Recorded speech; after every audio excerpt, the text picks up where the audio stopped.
Man, fans of the dead, am I right? Are you talking about like some kind of cooling device for the recently deceased? No, fans of the dead. Are you talking about a fancy custard dessert also for the deceased? Fans of the dead. Are you talking about the psychedelic band with the improvisational jams, the Grateful Dead? No, man, fans of the dead. Are you talking about that podcast hosted by Mike and Jeremy with every few new horror movies? Man, I love that podcast. Thank God, I thought you'd never get it. I love that podcast as well. Well, shit, we should sit down and listen together. Thank you for listening, everyone. Fans of the Dead podcast right here on You Run Podcast Network.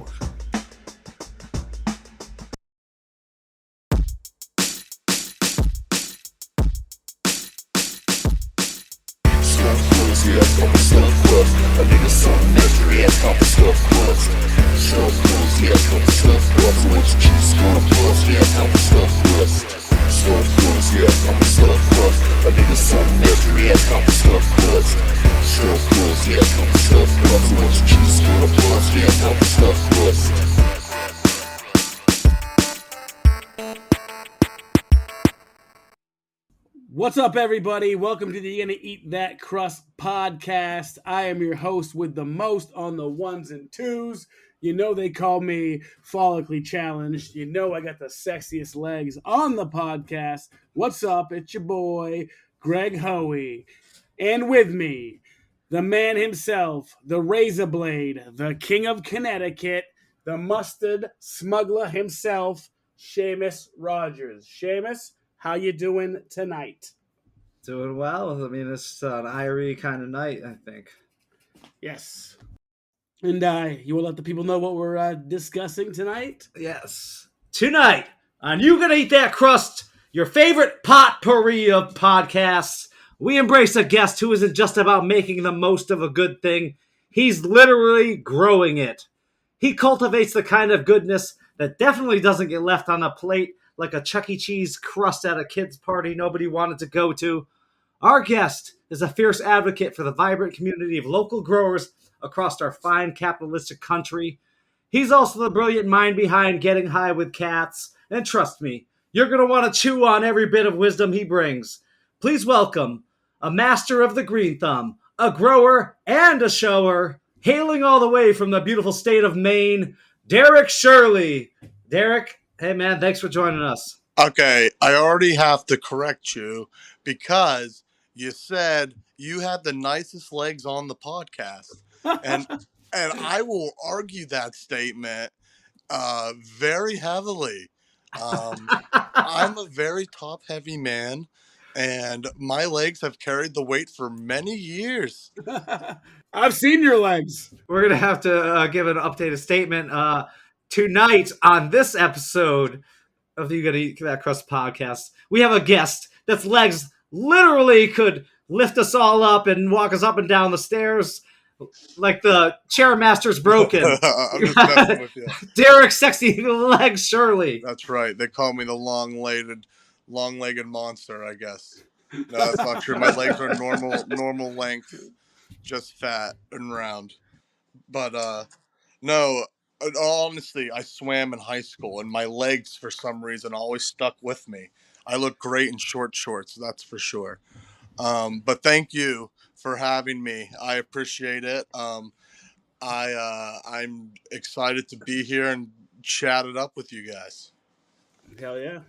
Thanks for coming on ours. Well, speaking of ours, speaking of podcasts, we like to talk about yours. Getting High with Cats. It's a fantastic and intriguing title. We want to know the story behind it. Does it literally involve feline companions in some way, or is it a metaphor for a certain relaxed state? Yes, and yes. So, back in the day, when I anytime I say back in the day, it's not a time really period. It's like, I guess it is, but I refer to it as like Pittsburgh, when I lived in Pittsburgh. It was kind of code. It wasn't really code, but some people were like, "What are you doing?" And I'd just be like, "Oh, I'm just chilling, getting high with my cats." And I would like kind of and at the time too in text, just to kind of be funny, I just put it as like one word.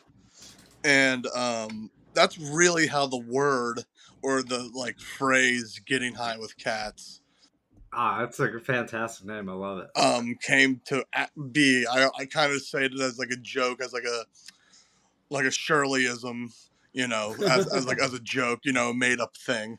And like I one day, but then because at the time I turned it into a podcast, because then it was the creation of like, oh, I do like, you know, the play of, oh, getting high with cats, like cats or people. Like I think it is like cool cats, like you're getting high with cats. That's like the original like um, cornerstone of it. Like I would go around and interview caregivers and small businesses, patients. I think I did 56 or 60 episodes through like 2017 through 2020. And someone recently asked me why I stopped. And the only, I kind of did a small reboot of it, of the litter box. And I broke down like the federal rescheduling draft. But for me, man, I'm doing so much with between working and state house stuff. It's really hard for me to sit down, organize, and I think there's a lot of good podcasts out there already, that it's like, well, if I can just maybe chat on as many podcasts as there already existed, maybe like I can learn something as well from other people, and not just my own self, my own small circle, you know what I mean? I'm always trying to learn and talk more. So again, thanks for having me. Yeah, for sure. So you're getting high with cool cats, just chatting, and you also like to get high with furry cats. Yeah, but for, I mean, it's not like if they want to hang around, like they hang around. It's not like You're not giving no them one's some forcing, catnip no one's and like forcing. challenging You're them. not holding them under bowls. Yeah, no one's forcing cats to smoke. All felines, they say THC is actually bad, or deadly to felines. So I never encourage my cats. Good point. I didn't even mean that what I was saying. No, I no, just meant no. I you always have chilling to. with No, them. it's not the But yes, first. that's Not a the good thing first to time. say to the listeners. But with that being said, though, my orange cat will go just as crazy for loose cannabis leaves as he will for catnip. So you gotta keep him restrained. Well, speaking of loose cannabis leaves, can you walk us through your philosophy on cultivation? Well, I mean, I don't. To be clear, I don't grow myself. Um, I I mean, I grow myself. I grow for like myself. Like I only Yeah, grow of like, course. yeah. I'm not a, to be clear, because I didn't say in the podcast really. I am not a caregiver. I am a patient first. So for me, how I grow is I usually use what is it? Farmer Joe's organic soil, and he Hell makes it yeah. really easy. My boy Dennis. Yep, and I just add water, and he literally usually makes it, it's foolproof for me, and you know that goes into, it saves me time, and this time around too, I have to give a. I also did something different. My buddy Pinehurst, his name is Jake. He's actually in Acton as well. Sick. He hooked me up with some organisms to feed some of my soil and some other stuff. So I'm very, like I said, I was on a recent podcast in Michigan.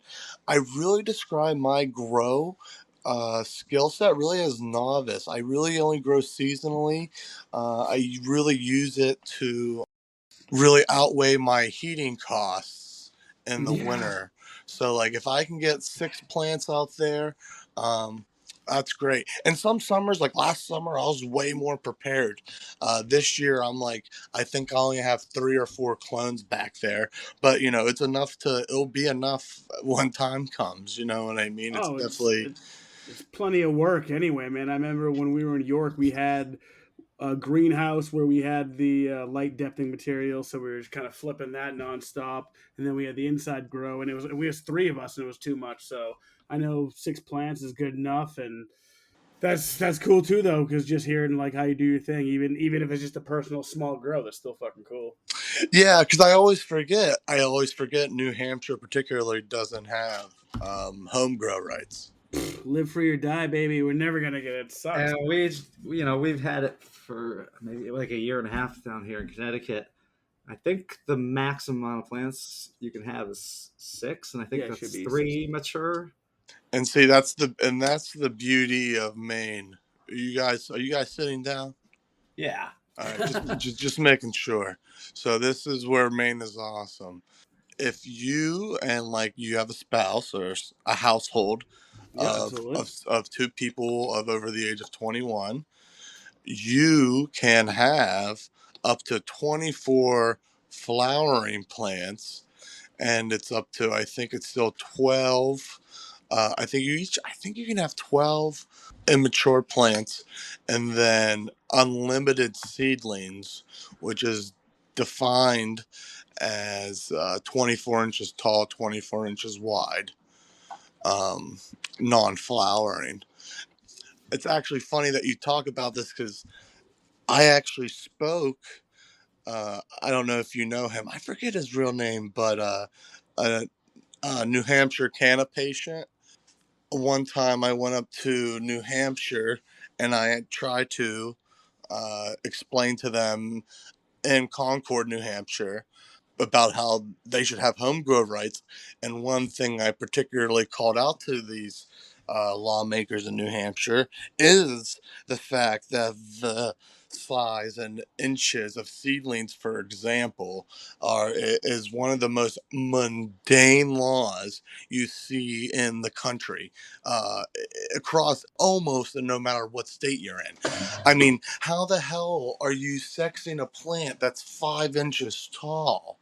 And I mean, I know it's possible. I know you can, but I'm talking about like for novice people. I mean, shit. I mean, I guess if you can pay, I know you can now like send shit off and you can get it tested, and so you know what male and female, or you can run fem, so you know, like I get all that. But for me, it's just like, you get what I'm saying? I feel like I Oh, for rambled sure. on there for a second. Don't abuse the baby plants. Let them come to fruition. Exactly, dude. It's like people don't understand, man. It's like these laws are so stupid. It's that they have us down out there with fucking measuring sticks. Like, what the fuck? Like, why am I like it just makes no sense to me. Like, why do I have to measure or even categorize their fucking cycle of life? Like, here's my babies, here's my teens, here's my big mamas. You know what I mean? Like, it just makes no sense to me. It's just like so asinine that we do this and we just accept it. Yeah, no, I feel like if you're not on the complete up and up that like most people have over the plant count limit. Like I remember when we were in New York, we most certainly did.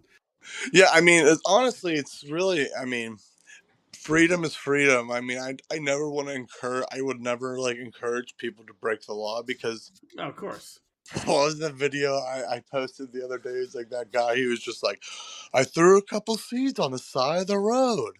And and I the saw wi- that. and the wife was like, "You're minimizing a little bit."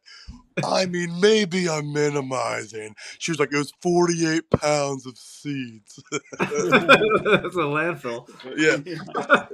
but yeah, I get there is some points to some regulation to an extent because people are always going to abuse it. But I always try to explain to lawmakers too that, you know, regulations are also like kind of like, no pun intended, the Chinese finger traps you would get at the arcade. It's the more you want to pull and make these tighter, you're going to get stuck, and then Where you restrict and everything. people aren't going to want to play with your fucking toy. You Yeah. know, that's really the bottom line. And people think, especially in Maine, and you know, people think I want like dirty medicine. They think I want this wild thing, and it's just like, no, I just want people to do whatever they want. Like I said before, like I want some of these people, like even like the chattiest of the chat and the gangbangers of the gangbangers should have the equal opportunities to grow this plant. And I think that is also getting missed in every legislation, because right now not everyone does have a road to success. People look at Maine, I guess, to look at saying, hey, you can at least, start from the bottom and work your way up. Do I think it's possible now? Man, I don't know. It's I too mean, competitive. it's at And then least you're a road. It's at least a path, right? And that's what it really comes down to. and then you're dealing with the big people like, real estate who buy all these properties up and have the money to back dispensaries and pushes the small guys out. I have tons of grower friends who kind of like either shut down business or like we were talking about before we started recording about like price per pound, where like back in the day Yeah. people would be getting like 3,000 to maybe like 3,200 a pound, and then all of a sudden it's at 28. Then all of a sudden it's at 26, 24, and then you got people bringing in cheap ass pounds for like 1,200, 12,000 or 1,000. Well, bro, don't forget. I remember when people got mad when people dropped it to 16. Yep. And as a grower or working with growers, I know it's hard work to grow good cannabis. So I think the growers should get what's theirs. Like I mean, they're working hard For for their sure. money, so they should get the price. And I want to pay for good cannabis. And I agree with you, but the issue is, how are we building value on the cannabis? And I mean that in a sense of, it's the average person doesn't give a shit. It's just, it That's is what correct. it Yep. is. And it's like, just like, how do we educate them to care? And that's kind of also like kind of my hunt to listen to you guys. Yeah, I used to work at a dispensary in Bud Tent as well too, and people don't care and they don't know shit and they just want the cheapest shit ever. I kind of became like a weed snob a little bit. No, 100%. Actually, my first card ever was in Arizona, which has a really limited license. I was the king dispo diva, bro. Like, I love the dispo. I was there all the time because it was the only market. I was from Pittsburgh, you know what I mean? I was from away. So it's like, I didn't want to go through the process of like trying to meet a new plug and shit. I was like, fuck that. I got a job. I'm just going to go here. So, like, I did that for like many years. So then when I moved to Maine, and then the weed was good, dude. Like, I will say, like, they had good terps, but it was in Arizona, and I don't know about now, but at least then, shit was dry as a motherfucker. Like, Yeah. but it was still good. Like, there was still like solid terps, and like you could get some pretty solid shit. Like, I'm not even gonna talk shit, but like I said, majority of it though was dry. Come to Maine. Moved down to downtown Portland. And the thing is, I kind of found Portland by mistake. I just wanted to go back East Coast, smoke some weed. And I know I couldn't go below, like, couldn't move down south really. And I was like, ugh, Boston is so fucking big. I was like, I kind of how I felt about Phoenix in Arizona, but I lived in Flagstaff, which is 2 hours north of Phoenix. So I said, oh, what's 2 hours north of Boston? And it was fucking Portland, Maine. That's really how I kind of found Maine. How long you been there? Oh, shit, how long has it been now? Almost 10 years? Holy shit. That's Yeah, crazy. Maine's awesome. Maine's got a lot of beautiful places. I remember living in Sanford when I was like a young kid, but I hear that's like Rochester these days. Rochester, New Hampshire. I'm from Pittsburgh, and like my rent was $375 on the basement floor because they didn't have bars. So, a few junkies walking around. It's gonna take more than that to shake me. But being down in Connecticut, you ain't probably scared of too much neither. No, I see it all. Yeah. Go down to New Haven, Hartford. It's like, and I'm not talking bad. Like, it is what it is, but like, it's just different. You know what I mean? It's like, yes, it's bad. There's crime, but it's like it could be worse. You know what I mean? Yeah. You've also got a huge, diverse set of characters. Yeah. And I mean that in them all due respect, and that's what makes Maine special. You know what I mean? And like, that's why I like call Maine home and like have a son here. Have a family here. That's why I'm not leaving. It's one of the many reasons. Maine's a beautiful state. Oh, Maine's a beautiful state. I have family up there. Yeah, paddleboard the shit out of that place. So I don't know. Many growers see their work as an art form. What's the most rewarding aspect of cultivating cannabis for you? Is there a particular moment in the growing cycle that you find most satisfying? I mean, I think it's The end when you can smoke it. When you get high, when you get to appreciate all your labor. I would think that would be for me. Or is it n- the trimming because it's so fun to trim? nah. It's like you know what? I might have to say trimming because like I feel like at that point like I'm not as stressed. But because like for me it's like I try to make, because like we said before, growing is pretty hard.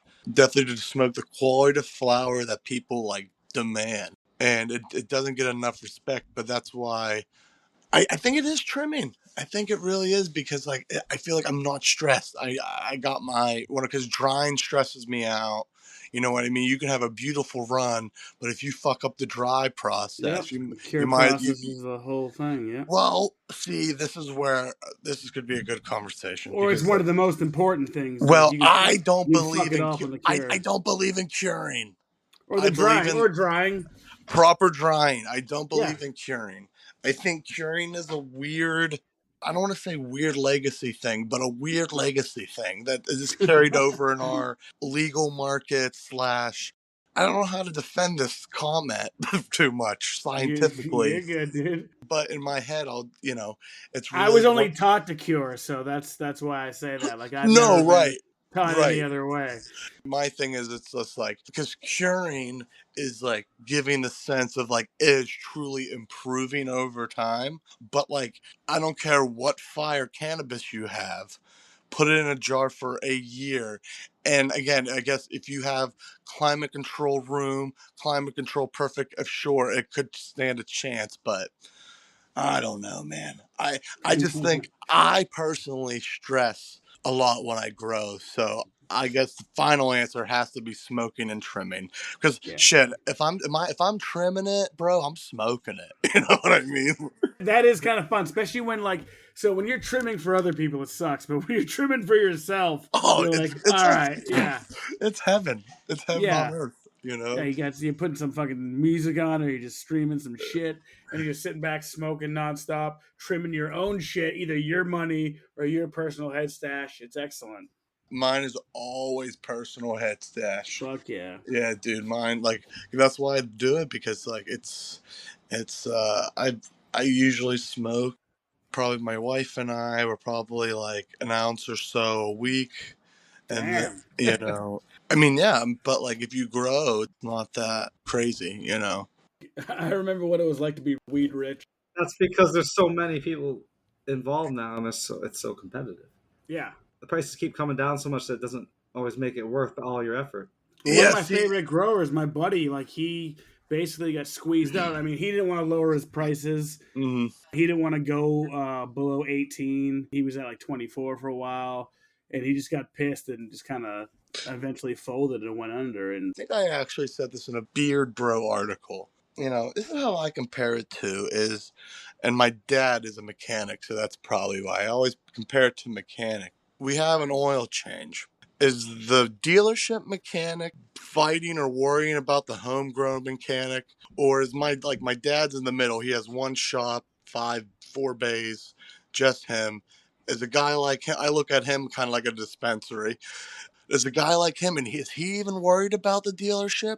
And the answer is no, because the thing is, there's an ass for every seat, and I'm a believer in the market, and like cannabis is so fast moving, and I'm not saying this is for every case. To be clear, I don't want anyone getting butthurt. That's anyone who's listening. Not directed at you two. But yeah, anyone we who's got listening, yeah. I like it's an adapt or die mentality. I read in, was it Forbes and a couple of articles. So first year of any small business fails 25% of the time. By year 5, do you know what that jumps to? 80. Doubles. It's about 50%, right? Yeah. So by year 5, almost any business is 50-50 survival rate. And then obviously I think, what was it? I think it jumped to year 8 because I didn't think it was quite 10. But maybe it was year 8, it jumped to 68%. That's what people aren't understanding about cannabis. not everyone is meant to survive as much as we all want to. It's like pizza places. There's Bingo. too many of them. Bingo. You can't all. Not all going to thrive. It And it all comes down to your ingredients, how hard you work, or it's kind exactly. of similar. Bingo. I think Maine is so fucking big, dude. It's like, it's one of those things where it's like, could he have maybe not have sat where he was and moved it around and maybe see if he got more than what he wanted? Because like, one man's fire is another man's trash, and vice Yeah, versa. no, for sure. You I mean, know this what I dude had mean? some insane Mac. But then you have to think about what is the. It's kind of like also like trading cards. Then what is the probability of everyone else having a Mac? Yeah, for sure. Absolutely. You know, and that's how I kind of look at it. You know what I mean? It's like there's so much different like attributes? Question mark? Terpenes? No. I know. I know you know that. I'm just saying. Yeah, no. Attributes like between grading cannabis, yeah, and terpenes absolutely being one of them, to be clear. Probably the leading cause is you eat with what? 90% of your nose. Like you eat food with like most of your nose. Yeah. So it's like the same thing with cannabis. But then, like we say, why do Mylar bag boys even exist? You know what I mean? Because every ass has a seat. And we are in charge, I think, as cannabis like people, no matter if you're consider yourself an activist or just an average stoner, like no matter what like level of lameness we're all stoners. We got to tell each other like what the fuck is going on with these laws half the time, you know? Yeah, for sure. And obviously, with the taste, the smell, and the effects is very important. How do you see the cannabis industry in Maine and perhaps nationally evolving over the next few years, especially concerning regulations and new product innovation? That's a very good question. You know, I think that's why it's important that we, especially in the medical markets, stay very on our feet, very kind of flexible. I'm never really trying to stop anyone from doing anything. Like I'm not trying to stop testing. I'm not trying to saying you can't use metric ever. I wanted to just be able to, sure, if there's data, actual data that, in my opinion, it's going to take many years to actually collect to force any public policy.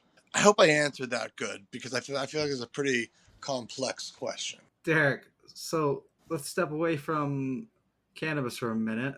What are your aspirations for the podcast or your brand? I mean, are there any specific topics you're excited to explore or guests you hope to be on or have on future podcasts? I have a loose plan in the works for another podcast.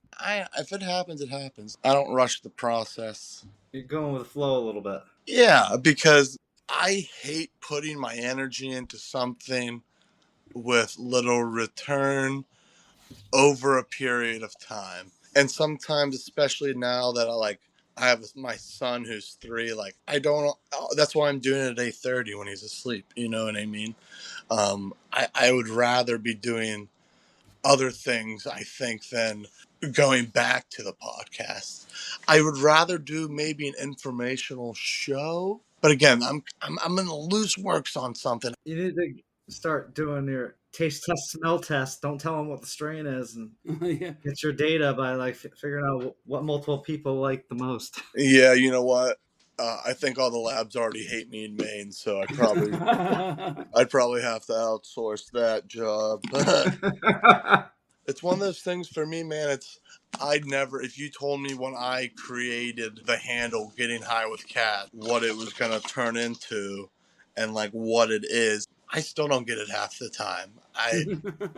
It's the mixture between algorithm bullshit and just me being myself. I feel more times than not, I am no different than I am on like with you here on this podcast than I am on my Getting High with Cats page. You know, do I get fired up sometimes more extra? Absolutely. You know, I get that feeling from you. You seem just like a natural, genuine person who doesn't really cater to the situation or people per se. You know, you just are you. yeah, I just think it's one of those things where I'm really hard. I'm stubborn. Just call it what it is. I'm stubborn. I got one more question. I think Sheamus has one more after that. Wait, can I ask a question? Absolutely. Who's an AI? Who's a what? Is someone an AI? An AI? Yes. I hope not. Okay. Because, like, dude, your questions, bro, have been some of the best questions I've ever gotten, I think. We're just well read. Yes. No, just kidding.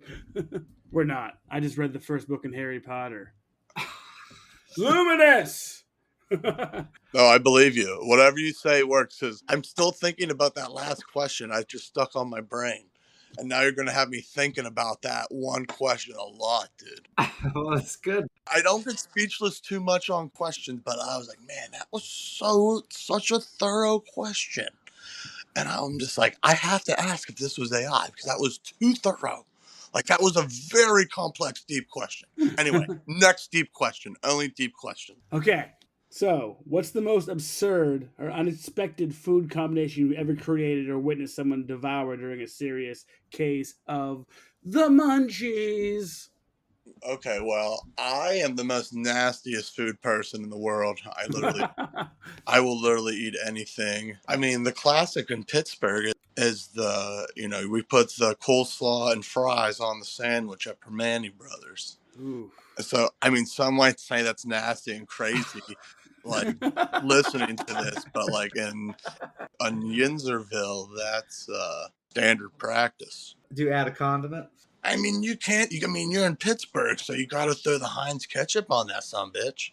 I mean, it's kind of disrespectful. It's kind of disrespectful. You don't throw some Heinz on that shit. You know what I mean? You're in the city of Pittsburgh. You ain't gonna... I don't like coleslaw, but I do like French fries and sandwiches. I mean, it's honestly, even if it's not the same at all. I support home grow Permane sandwiches. You know what I mean? Like, if you can do it at your house, it's not the same at all, but it will still get you, get you right. Sounds delicious. Derek, I mean, you seem like a pretty unique individual. Do you have any stories of any other eccentric or memorable or just plain weird personalities you've encountered through your social smoke sessions? I'll just say this. It's people that just randomly turn on me. In which way? Just like hate my guts for no reason. Knock on wood. I mean, there's a lot of hate going around these days. People, but dude, it happens. A lot of reasons.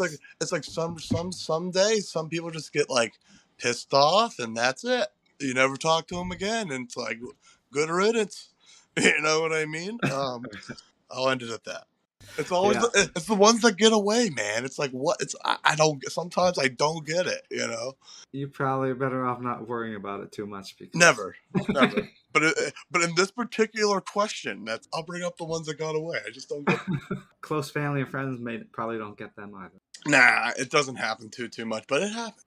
Well, before we go to Would You Rather, I mean, you have anything you want to talk about or announcements? Anything coming up in the industry or your life? Any important changes, events, or festivals coming up in Maine over the summer that people should be aware of? I usually don't like events. I'm a big event shit talker. Not your average fest. That kid's been putting in a lot of work over the years. His fest is this weekend. Where's that? Stonehenge in Gray. Oh, sick. I know he's selling tickets and shit. I think they're all... I don't know how it works. I know the kid's putting in a lot of work. I'm not familiar with it. Like, how many has it been going on for a few years? I think it's his second run. Second or third run. Nice. I will never, even like if I don't like events, for example, I will never hate on that dude because he's just grinding, trying to put on an event. You know what I mean? He's like just doing him. So it's like, even though I don't like events, I respect someone that like is actually doing something, putting it together, has an idea, puts it together. A lot of work to organize an event. Bringing people together. And get people hard together. To get people together now. Boom, boom, boom. Yes. If you can do that, all of that, even if I don't like it, like as a whole, like fuck me. You know what I mean? I don't care. You know what I mean? I respect that you are trying to build something because like I always joke with every human being. It's like, what the fuck does Derek Shirley know? Who gives a fuck? You know what I mean? Like who cares? Like who cares? We care. That's why we brought you on. I know. Yeah. I know. Thank you. And I appreciate that. But we're all just normal people online, just doing online things, making people laugh. You know what I mean? Absolutely. And, no matter how many connections you have, it's all comes down to you interacting with other individuals. This is like kind of funny. I just think of this, low-key. It's like, I had such a good band of brothers when I was playing video games when I was a kid, you know what I mean? And now it's like the same thing, just in a different platform. Yeah. Well, I mean, some would say getting high still goes hand in hand with video games. Yeah, I mean, yeah, I could say that. I haven't touched you know what? I guess I have been playing some Mario Kart by accident. The new one? Oh, no. What do you think I am? No. I know. Yeah, I used to play a lot when I was younger. Breaking out the 64. Split screen, me and my boys used to play. Bro. Even the Wii. Yeah. I can mess it up on the Wii. I can mess it up on the Switch, dude. It's like the same controls no matter what thing. I almost wanted to join a couple of the contests, but I didn't want to hurt anyone's feelings, so I decided. You wanted to be like Fred Savage and the Wizard and win that contest? Yeah. They don't want no smoke in my Mario Kart. You know, they can barely handle the memes. Video games, the real gateway drug. I mean, I don't know. Yes and no. Or have a gateway to your bedroom and you never go out anymore. I like video games.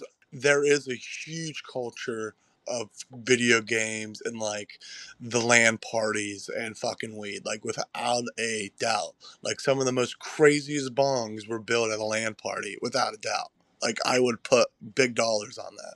I'm all about it. All right, we're gonna ask you some would you rather's. Get a couple of those ready for those. Yes. All right. So speaking of video games, would you rather unwind with music, television, games, or being outside? Oh man, I guess be outside. Be outside. Good answer. Sheamus, Okay. you going with being outside as well? I mean, I like to spread my time. I go with all the above. Ooh, you're cheating. I mean, I do all those things. At this time of year, I like to be outside because we live in New England. We don't have many good months. So. That's true. Well, I'm going with video games because I'm a nerd. Okay. I chose the paddleboard Saturday and Sunday because it was over video games because I gotta enjoy this weather while it lasts. I'm going this Sunday. I'm excited. Would you rather hit a joint, a pipe, a bong, or a banger? I'd always pick a bong. Okay. Yeah, smart. Don't get me wrong. I'll do dabs here and there, but man, bong is the way to go for me. And I'm not a huge banger guy either. I feel like I'm smoking crack anytime I light up a dab. But that reminds me of last year at my buddy Bill's birthday party. He asked me if I wanted a dab hit. I said yes. Got me all kind of banged up.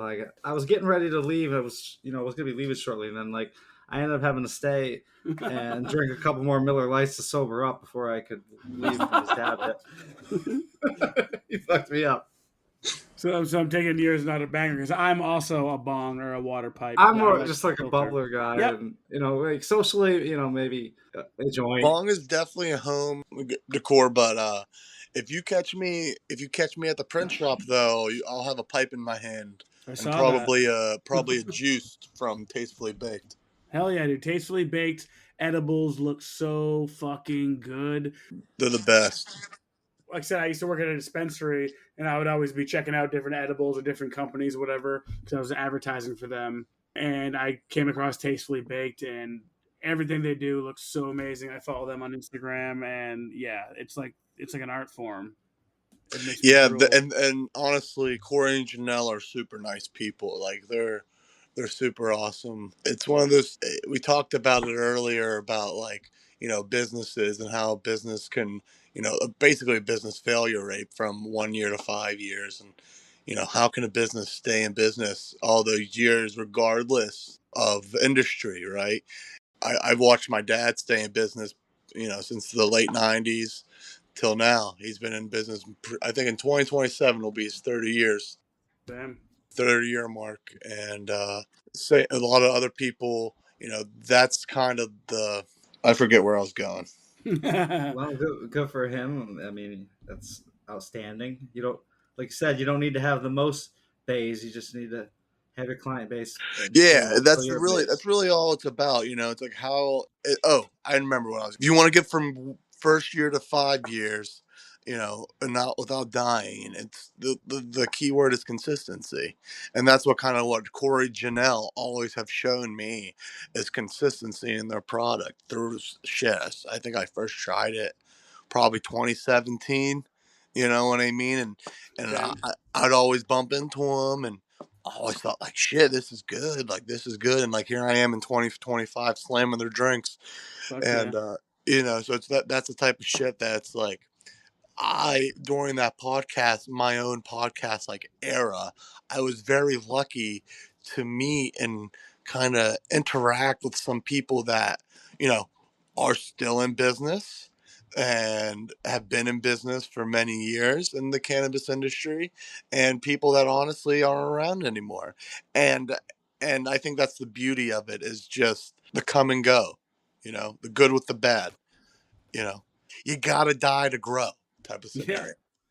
Yeah, one of my friends from Mass texted me the other day and was like, "Hey, what was that place you were telling me about in Portland? The edible place that looks awesome."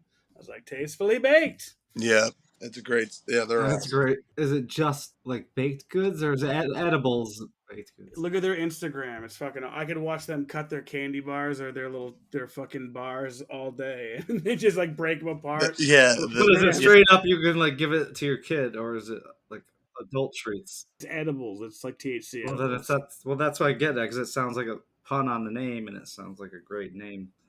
So speaking of munchies, you're stoned. Would you rather go salty, sweet, or healthy? I mean, I'm fat as fuck, so we know it ain't healthy. The answer is pizza. Yeah.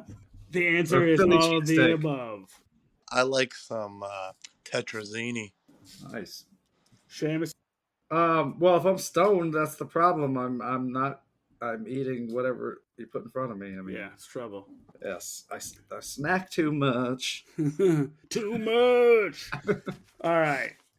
So, would you rather have weed legal or illegal? Come on, how you gonna get? Or I'm about to say, somewhere in you between? can't give me two. You can't give me four options for everything. I said, all right, so would you rather have weed legal, illegal, or somewhere in between? Do I have a third option too? Yes, the third option is somewhere in between. How about fourth option? Somewhere on the other side. So, I guess it's gonna be somewhere in between, because it's man, yes, somewhere in between. That's a good answer. And the final question, it's not a would you rather, it is, do you, Derek Shirley, like pineapple on pizza? Whew. What is your stance with pineapple? Do you hate it? Do you love it? You know, And in fact, are you going to eat that crust? Add that as well. I always will eat the crust. Hell That's not a question. Pineapple on pizza, it's not my first choice. Oh, the first I'm one. I'm not saying it doesn't belong, but just like the weed, it's not illegal. It's not illegal, or it's Somewhere not in legal. between. Somewhere in between, my brother. I'm not here to tell people. I'm not trying to start pizza wars here. There's already plenty of wars going around. From cannabis activist to pineapple on pizza activist, Derek Shirley. He seemed very ambivalent to the pineapple Yeah. pizza. He's not an I made it clear it's not my first choice. Yeah, you're the first Hey, one. you do you. But don't push it on his pizza. Sheamus is the one who hates it, so. Oh, I don't hate it. I don't hate pineapple on pizza. I just don't think it brings anything. I don't think it makes any pizza better. I feel like I accuse you of hating it every time, and I apologize for that. I don't hate it. I just think pizza's better without it.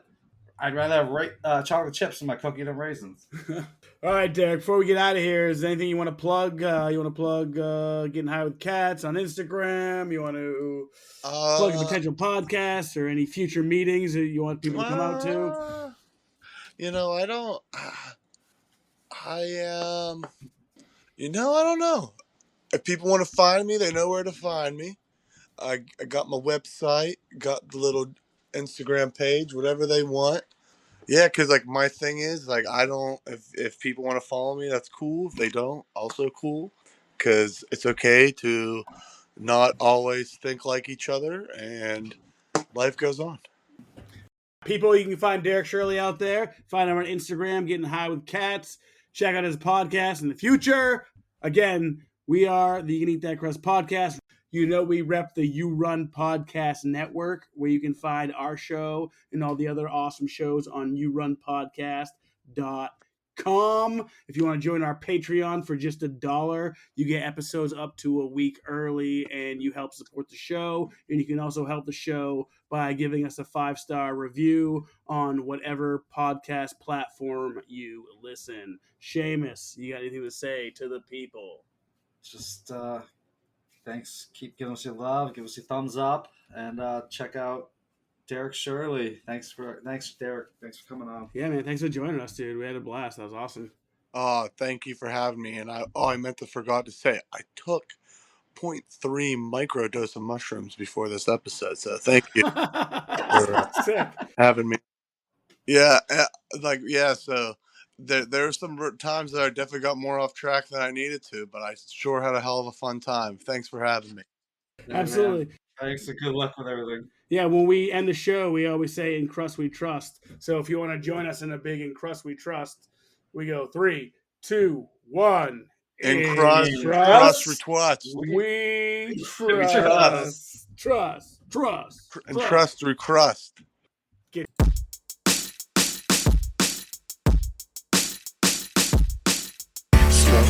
I'm a stuff crust. A nigga something mystery ass I'm a stuff crust. Stuff crust, yeah, I'm a stuff crust. So what you choose, gonna plus, yeah, I'm a stuff crust. Stuff crust, yeah, I'm a stuff crust. A nigga something mystery ass I'm a stuff crust. Stuff crust, yeah, I'm a stuff crust. So what you choose, gonna plus, yeah, I'm a